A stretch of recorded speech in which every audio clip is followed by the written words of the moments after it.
سامعین محترم، اسلام کے مطابق اللہ تعالیٰ کی کوئی اولاد نہیں۔ اسلام کا واضح حکم ہے، قل هو اللہ احد اللہ الصمد اللہ الصمد لم یلد ولم یولد ولم یکن لہ کفوا احد۔ کہہ دیجیے اللہ ہے کہ اللہ بے نیاز ہے، نہ اس نے کسی کو جنا ہے اور نہ ہی وہ جنا گیا ہے اور نہ ہی اس کا کوئی ہمسر ہے۔ سامعین محترم، اس صورت میں نصرانیوں کا رد ہے جو عیسیٰ علیہ السلام کو اللہ کا بیٹا مانتے ہیں، یہودیوں کا رد ہے جو عزیر علیہ السلام کو اللہ کا بیٹا مانتے ہیں، مشرکین عرب کا رد ہے جو فرشتوں کو اللہ کی بیٹیاں مانتے ہیں۔ الحمد للہ رب العالمین والعاقبۃ للمتقین والصلاة والسلام علی سید الانبیاء والمرسلین، اما بعد فاعوذ باللہ من الشیطان الرجیم، بسم اللہ الرحمن الرحیم۔ قال اللہ تبارک وتعالی فی القرآن المجید والفرقان الحمید، قل هو اللہ احد اللہ الصمد لم یلد ولم یولد ولم یکن لہ کفوا احد۔ وقال النبی صلی اللہ علیہ وسلم لا تطرونی کما اطرت النصارى ابن مریم فإنما أنا عبده فقولوا عبد الله ورسوله رواہ البخاری۔ سامعین محترم، کرسمس ڈے عیسائی مذہب کا ایک اہم مذہبی تہوار ہے جو ہر سال 25 دسمبر کو منایا جاتا ہے۔ عیسائی عقیدے کے مطابق یہ دن حضرت عیسیٰ علیہ السلام کی یاد میں مناتے ہیں جنہیں وہ اللہ کا بیٹا نعوذ باللہ یا نجات دہندہ مانتے ہیں، جبکہ اسلام میں حضرت عیسیٰ علیہ السلام اللہ کے برگزیدہ نبی اور رسول ہیں۔ اس دن عیسائی لوگ گرجا گھروں میں خصوصی عبادات کرتے ہیں، حضرت عیسیٰ علیہ السلام کی تعلیمات کو یاد کرتے ہیں، گھروں اور درختوں کو سجاتے ہیں، ایک دوسرے کو تحفہ تحائف دیتے ہیں اور خوشی کا اظہار کرتے ہیں، جبکہ اسلام میں یہ عقیدہ انتہائی غلط ہے اور کسی کو اللہ تعالیٰ کا بیٹا کہنا یہ اللہ تعالیٰ کو ناراض کرنے کے لیے سخت ترین کلمہ ہے۔ سامعین محترم، لیکن میں افسوس کرتا ہوں اس بات پر کہ بہت سے مسلمان عوام حکام بھی عیسائیوں کی اس خوشی میں فرحاں و شاداں نظر آتے ہیں، بلکہ ان کے ساتھ ان کی کرسمس تقریب میں شرکت کرتے ہیں۔ سامعین محترم، اسلام دیگر مذاہب کو ان کی عبادات سے جبراً روکتا تو نہیں ہے، لیکن اسلامیان کے لیے کسی طور پر بھی اس بات کی اجازت نہیں دیتا کہ وہ اسلام کے مخالف نظریات اور عقائد پر ایسی تقریب میں شرکت کریں۔ سامعین محترم، اللہ اکیلا ہے اور اس کا کوئی شریک نہیں ہے۔ رب کا قرآن اعلان کرتا ہے وَإِلَٰهُكُمْ إِلَٰهٌ وَاحِدٌ لَا إِلَٰهَ إِلَّا هُوَ الرَّحْمَٰنُ الرَّحِيمُ۔ عبادت کے لائق صرف ایک ہی ذات ہے اور وہ اللہ ہے۔ اسی طرح دوسری جگہ فرمایا إِنَّمَا اللَّهُ إِلَٰهٌ وَاحِدٌ، بے شک اللہ ہے اور بے شک اللہ ہی ایک الہ ہے۔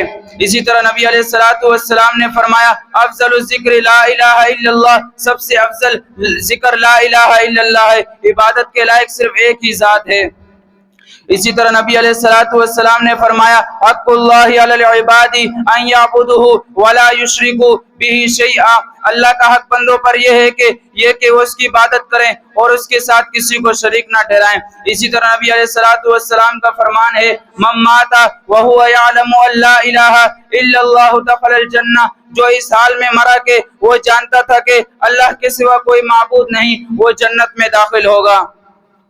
سامعین محترم، اسلام کے مطابق اللہ تعالیٰ کی کوئی اولاد نہیں۔ اسلام کا واضح حکم ہے قل هو اللہ احد اللہ الصمد اللہ الصمد لم یلد ولم یولد ولم یکن لہ کفوا احد۔ کہہ دیجیے اللہ ہے کہ اللہ بے نیاز ہے، نہ اس نے کسی کو جنا ہے اور نہ ہی وہ جنا گیا ہے اور نہ ہی اس کا کوئی ہمسر ہے۔ سامعین محترم، اس صورت میں نصرانیوں کا رد ہے جو عیسیٰ علیہ السلام کو اللہ کا بیٹا مانتے ہیں، یہودیوں کا رد ہے جو عزیر علیہ السلام کو اللہ کا بیٹا مانتے ہیں، مشرکین عرب کا رد ہے جو فرشتوں کو اللہ کی بیٹیاں مانتے ہیں، فلاسفہ کا رد ہے جو کہتے ہیں کہ عقول عشرہ اللہ سے نکلی ہے اور وہ عقول عشرہ اللہ تعالیٰ سے نکلی ہے اور اسی طرح ان کا بھی رد ہے ان مسلمان کہلانے والوں کا بھی رد ہے جو کہتے ہیں کہ نبی کریم صلی اللہ علیہ وسلم اور ائمہ اہل بیت اللہ تعالیٰ کے ذاتی نور سے پیدا ہوئے ہیں۔ سامعین محترم، اللہ تعالیٰ کا بیٹا کہنا اتنی خوفناک بات ہے، قریب ہے اس کی وجہ سے زمین و آسمان پھٹ کر بے نور ہو جائیں اور پہاڑ ریزہ ریزہ ہو جائیں۔ رب کا قرآن اعلان کرتا ہے وَقَالُوا اتَّخَذَ الرَّحْمَنُ وَلَدًا لَقَدْ جِئْتُمْ شَيْئًا إِدًّا تكاد السماوات يتفطرن منه وتنشق الأرض وتخر الجبال هدا أن دعوا للرحمن ولدا وما ينبغي للرحمن أن يتخذ ولدا۔ دیکھیے کس قدر خوفناک عقیدہ ہے کہ اس کی وجہ سے زمین و آسمان بے نور ہو جائیں اور پہاڑ ریزہ ریزہ ہو جائیں۔ اسی طرح رب کا قرآن اعلان کرتا ہے ما لهم به من علم ولا لآبائهم كبرت کلمۃ تخرج من افواہہم ان یقولون الا کذبا۔ در حقیقت نہ تو ان کو اس بات کا علم ہے نہ ان کے باپ دادا کو اس کا علم ہے، وہ سراسر جھوٹ بول رہے ہیں۔ سامعین محترم، یہ تو اللہ تعالیٰ کا صبر اور حوصلہ انعام ہے، اس کے باوجود اللہ تعالیٰ نے زمین و آسمان کو قائم رکھے ہوئے ہے۔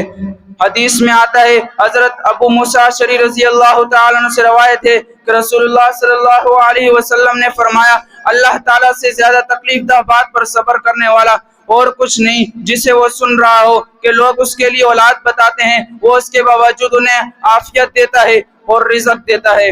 سامعین محترم، اسی طرح ایک اور حدیث میں آتا ہے، حضرت ابو ہریرہ رضی اللہ تعالیٰ عنہ سے روایت ہے کہ رسول اللہ صلی اللہ علیہ وسلم نے فرمایا کہ اللہ تعالیٰ فرماتا ہے کہ مجھے ابن آدم نے جھٹلایا حالانکہ اس کے لیے مناسب نہیں تھا، مجھے اس نے گالی دی حالانکہ اس کے لیے یہ بھی مناسب نہیں تھا۔ کہتا ہے کہ اللہ تعالیٰ نے اولاد بنائی ہے اور اللہ تعالیٰ کو بیٹا کہنا اور اللہ تعالیٰ کو گالی دینے کے مترادف ہے۔